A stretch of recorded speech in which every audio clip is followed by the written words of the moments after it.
Bendito seja o nome do Senhor, porque o Senhor é bom e a sua misericórdia dura para sempre. Uma alegria estar com você mais uma vez.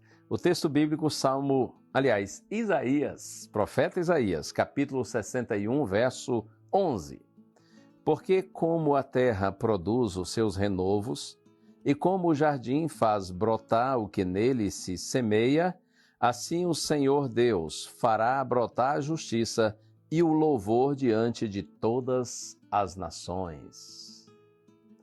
Eu lhe faço uma pergunta: como anda a sua vida? Sim, às vezes uma pergunta dessas muda o nosso dia, mas a de hoje eu quero que mude assim a sua vida. Aprofundando um pouco mais, eu lhe pergunto e me responda com sinceridade: quais decisões você tem tomado para a sua felicidade e bem-estar ultimamente? Sabe, viver é um apanhado de constantes escolhas, das mais corriqueiras e aparentemente não muito importantes, até as mais difíceis e determinantes com relação ao nosso presente e futuro. Escolhemos que roupa usar para o trabalho, como também com quem passar o resto de nossa vida. E por mais que não pareça, ambas as escolhas são decisivas. Elas são o lápis e o papel da nossa história. Parar para pensar nisso é adquirir sabedoria, é ponderar mais as pequenas decisões e ter mais conhecimento e equilíbrio nas grandes decisões da vida. O fato é que a sua vida é o resultado das suas escolhas. Usando uma metáfora recorrente na Bíblia, nossa vida é plantar e colher. E sempre iremos colher porque estamos constantemente plantando. O segredo para uma boa vida, ou uma vida feliz, é buscar não esquecer que tudo o que você faz um dia terá algum tipo de resultado. Estamos constantemente plantando sementes que irão germinar e frutificar daqui a um mês, um ano, uma década. Sementes que irão germinar para a eternidade. O profeta Isaías, pensando na glória futura, escreveu essas palavras que nós lemos e eu vou reler para você. Está escrito assim: porque como a terra produz os seus renovos e como o jardim faz brotar o que nele se semeia, assim o Senhor Deus fará brotar a justiça e o louvor diante de todas as nações. A mensagem é clara: nós colhemos frutos, mas o convite feito aqui é plantar com o Senhor, semear daquilo que frutificará para a eternidade. É buscar ainda nessa vida promover e se alimentar da justiça do Senhor, louvá-lo e engrandecê-lo, pois somente Deus é eterno. Viva na expectativa do que é eterno. Essa é a melhor decisão que nós podemos tomar diariamente, a começar por hoje. Faça planos que vão além dos nossos poucos anos nesse mundo de pecado. Entenda que o melhor ainda está por vir e viva desde já a novidade de vida que Deus tem para você. Vivamos a novidade de vida que Deus tem para nós. Eu estou pensando num texto lindo do apóstolo Paulo que está na segunda carta aos Coríntios, capítulo 4, verso 18, onde Paulo diz assim: não atentando nós nas coisas que se veem, mas nas que se não veem. Porque as coisas que se veem são temporais e as que se não veem são eternas. Nossa mente e coração devem estar sobretudo nas coisas que nós não vemos.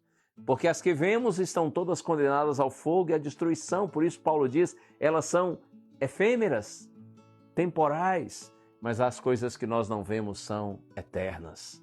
Que Deus nos ajude para que nós sejamos pessoas mais espirituais. E assim nós estamos acumulando, nas palavras de Jesus agora, tesouros no céu. Assim nós estamos plantando para a vida eterna. Vamos orar? Senhor, ajuda-nos, Senhor, a termos sabedoria para vivermos nesse mundo priorizando o que é essencial, colocando em primeiro lugar o Teu reino, Senhor. E assim sabemos que um dia faremos uma colheita abundante quando formos chamados por Ti para a vida eterna. Oramos com gratidão em nome de Jesus. Amém.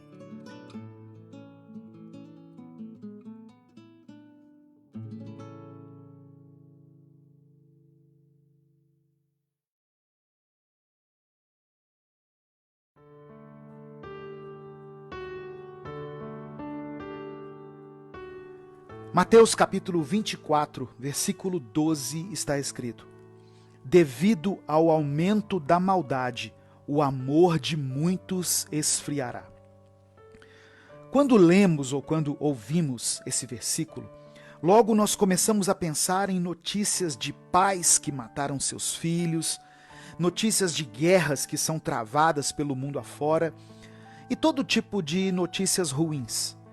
E pensamos que o amor dessas pessoas esfriou. Geralmente, atribuímos passagens bíblicas que confrontam o nosso caráter a outras pessoas. Quantas vezes no meio de uma pregação que estava falando diretamente ao nosso coração, nós já pensamos ou já dissemos: tal pessoa tinha que estar aqui para ouvir isso. Como se aquelas palavras não servissem para nós também. Infelizmente, muitos cristãos agem de forma implacável, como se o fato deles conhecerem a Deus os tornasse superiores às demais pessoas. E o pior, agem como se estivessem acima de tudo, inclusive acima da dor alheia. Muitas pessoas consideram o fato de não se sensibilizarem com tudo que está acontecendo no mundo como um gesto de força e de santidade. Alguns chegam até a afirmar que quem se desespera com o que está acontecendo no Brasil é porque não conhece a Deus verdadeiramente. Essas mesmas pessoas não acreditam nas coisas ruins que estão acontecendo na nossa nação e dizem que tudo não passa de sensacionalismo. O país está enfrentando a maior crise sanitária da sua história. Milhares de pessoas morrendo todos os dias. E os crentes estão discutindo nas redes sociais se comer ovo de chocolate é pecado ou não. Debatendo se uma determinada marca de chocolate é do diabo. Por que nós não fazemos uma grande mobilização pela vida? Ou para chorar com os que choram? É porque o nosso amor se esfriou. É porque para muitos, ser cristão se tornou mais uma autoafirmação constante do que uma vida de sacrifício e renúncia, como deve ser. Muitos que estão apontando o esfriamento do amor não se deram conta de que o amor deles mesmos esfriou há muito tempo, a ponto de não conseguirem mais reconhecer os próprios erros e só conseguirem apontar onde está o erro de todas as outras pessoas. Esse é um momento de humildade, de pranto e de silêncio. Muitas pessoas estão gritando que têm as respostas, sendo que essas mesmas pessoas falaram muitas mentiras antes e não se retrataram a respeito das coisas que prejudicaram a vida de tantas outras.